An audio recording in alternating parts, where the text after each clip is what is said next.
So, do you believe in karma? Do you believe in. This is a weird story I want to share with you. I put a tear in a lady's window screen and I wasn't even cleaning windows.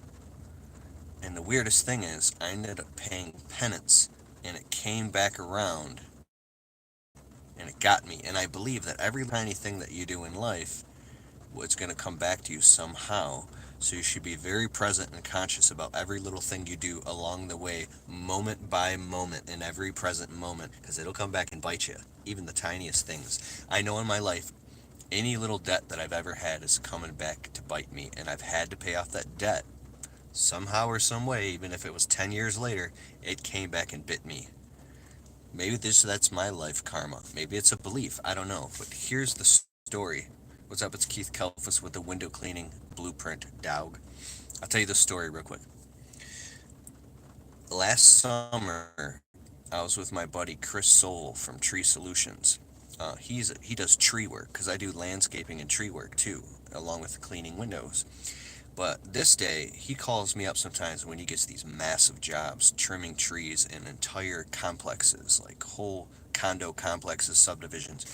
And he'll be like, Kelfus, I need you. So what he'll do is he'll pay me my day rate, and then me and my guys will go and we'll help him for like 2, 3, 4 days straight sometimes, if I can fit it in.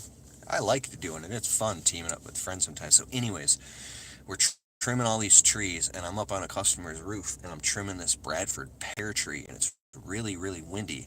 And I trim this tree, and the wind is blowing so hard, it blows it into the customer's house, and the branch hits the lady's screen on her window and then falls.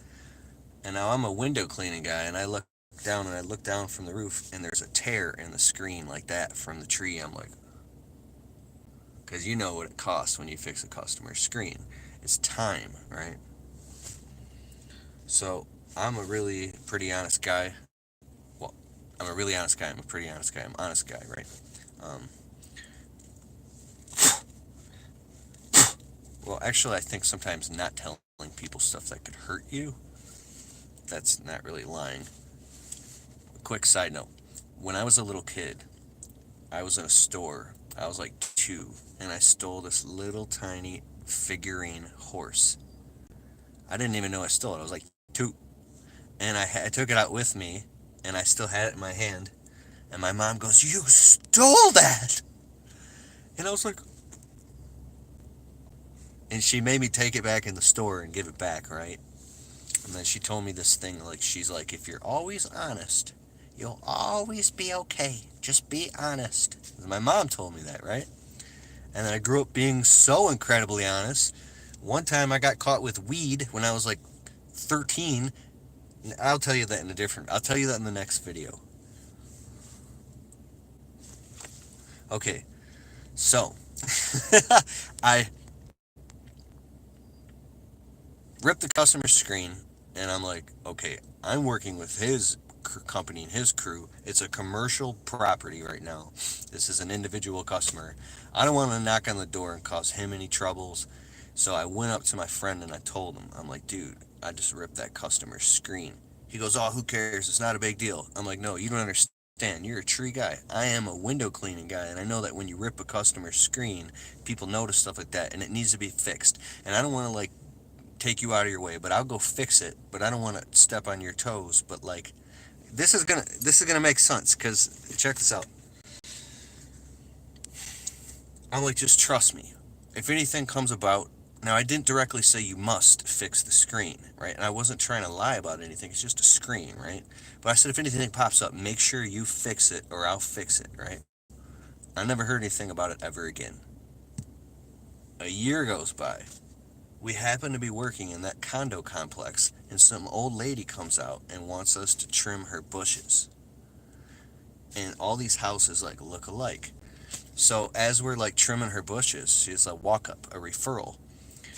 I said, you know, it's funny. I trimmed all the trees in here with a crew of guys last summer. She goes, oh yeah, one of them, one of them was on the roof trimming a tree, and he broke my screen.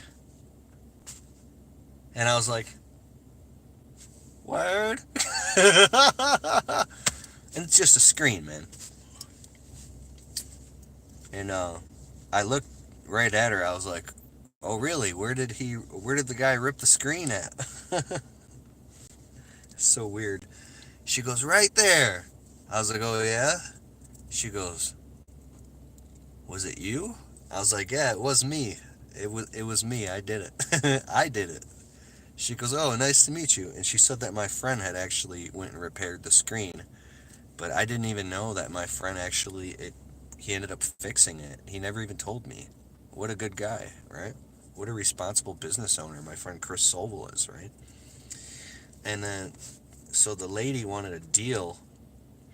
I mean, she wanted me to fix her gutters then too. Her gutter downspout drains were like packed with dirt and crap and buried, and the water couldn't exit. And I was giving her a quote for a couple $100 for me to fix them.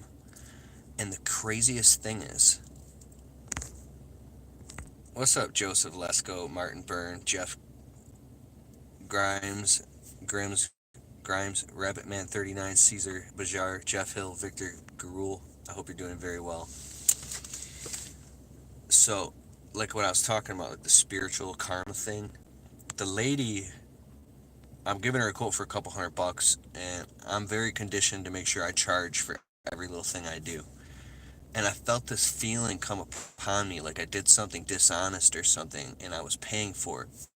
And I don't know, this overwhelming feeling came out. You can call it spirit, you can call it God, him, or the Holy Spirit grabbing me. I don't know what it was, but I felt this feeling with this lady that I just literally dropped everything. And I had a crew of guys working next door, and I just spent like, it only took like 15 minutes, and I literally repaired and fixed her drains for free, and I didn't charge her anything. And I was able to just make it work and fix it. And she's like, "What are you doing?" And I'm down there. I just started fixing it, right? Because her drains weren't working. I was like, "I'm paying penance."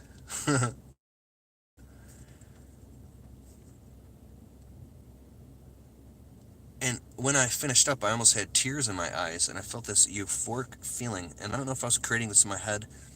I'm just gonna tell the dang truth. I believe that the Holy Spirit grabbed me and made me do this. Okay, I'm not trying to push that down your throat, but I had this goosebumps and tears in my eyes that I had paid penance for something so simple and so small. And so that's why I think being a small business owner, you can become such a perfectionist that if any little tiny thing goes wrong, you assume it as your fault, and you should just jump up and fix the thing. Um, if it's something so incredibly stupid that you're literally just tattling on yourself and getting in trouble, I don't know where the line is with that, right? Because you can get yourself to an obsessive point. I've heard of window cleaners before that can't sleep at night, and they're up at night sweating bullets and having panic attacks because they can see microscopic spots on the glass, and they're afraid that they're ripping off their customer and that they're not doing a good job, because they're actually, you're bold-faced lying to the customer. They're paying you to clean their windows, and you're leaving microscopic spots. So you're working yourself into a frenzy, and you're working yourself into a sweat, and you just can't let it go because you actually feel like you're morally doing something wrong. I created a video about the moral dilemma of window cleaning and all this crap, right?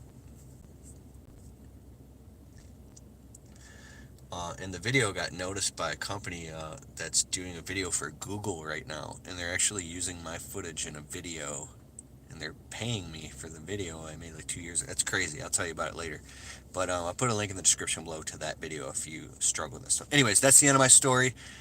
It came all the way back, and it bit me right in the butt, and that's the craziest, weirdest thing ever. So that's what I think. It's very important to be very moral and conscious about every little tiny thing that you do. That's about it, my friend. And one last thing I want to know in the comments below. How long have you been in business? One. And then two, do you send your customers follow-up like gift cards, brownies, or anything physical as a thank you? Or do you send them thank you emails? How do you do it? I'm very curious about this. Peace out. Hit the subscribe button, my friend. Victory Window Cleaning. Josh Carroll, Gold Window Cleaning.